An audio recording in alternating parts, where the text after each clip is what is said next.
গরমের ছুটিতে ছোট টম তার পরিবারের পুরনো প্রাসাদে ফিরে আসে। 3 বছর পর বাড়ি ফেরায় সে ভীষণ উচ্ছ্বসিত। তার মা তাকে বাড়ির চারপাশে ঘুরে দেখার জন্য এক চাকরকে দায়িত্ব দেন। তবে শীঘ্রই সে এমন কিছু অভিজ্ঞতার সম্মুখীন হয় যা তার কৈশোরের কৌতূহলকে এক নতুন স্তরে নিয়ে যায়। একদিন টম দেখতে পায় একটি জুতো বাতাসে দোল খাচ্ছে, কিন্তু সে তখনও বুঝতে পারেনি এর প্রকৃত অর্থ। ভীত হয়ে সে দৌড়ে বাড়িতে ফিরে আসে।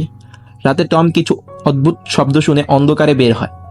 সে দেখতে পায় যে এক মহিলা চাকরিজীবী কফি পরিবেশন করার সময় অদ্ভুত ভঙ্গিতে চলছে। বিষয়টি তার মনে কৌতূহল তৈরি করে এবং সে গোপনে বাড়ির নারীদের আচরণ পর্যবেক্ষণ করতে থাকে। একদিন মুরগি খোপে ডিম খুঁজতে গিয়ে টম একটি অদ্ভুত বই খুঁজে পায়। বইটি খুলতে সে হতবাক হয়ে পড়ে।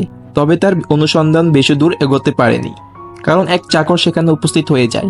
ভীত হয়ে টম দ্রুত লুকিয়ে পড়ে। এরপর একদিন এক মহিলা চাকর জানালা খুলে মুরগির খাবার দিতে গেলে এক পুরুষ চাকর হঠাৎ জানালা বন্ধ করে দেয়, তাকে আটকে ফেলে। কিছুক্ষণ পর মহিলা চাকরের অদ্ভুত চিৎকার শোনা যায়। অবাক হয়ে টম এগিয়ে গিয়ে তাকে উদ্ধার করতে চাইলে সেই মহিলা তাকে বেরিয়ে যেতে বলে।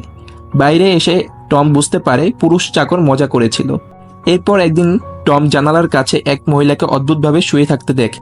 সে ভাবে এটিও হয়তো কোনো খেলা, তাই সে মজা করতে চায়। কিন্তু তখনই সেই মহিলা তাকে নতুন কিছু শেখাতে শুরু করে।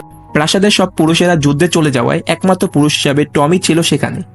তার সুদর্শন চেহারা এবং তরুণ মনোভাব মহিলাদের আকৃষ্ট করে। খুব শীঘ্রই বাড়ির সব চাকরানী, এমনকি তার বোন এবং খালা পর্যন্ত তার প্রতি দুর্বল হয়ে পড়ে।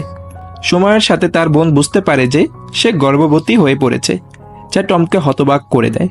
শুধু তার বোন নয়, বাড়ির অন্যান্য মহিলারাও একই পরিস্থিতির সম্মুখীন হয়।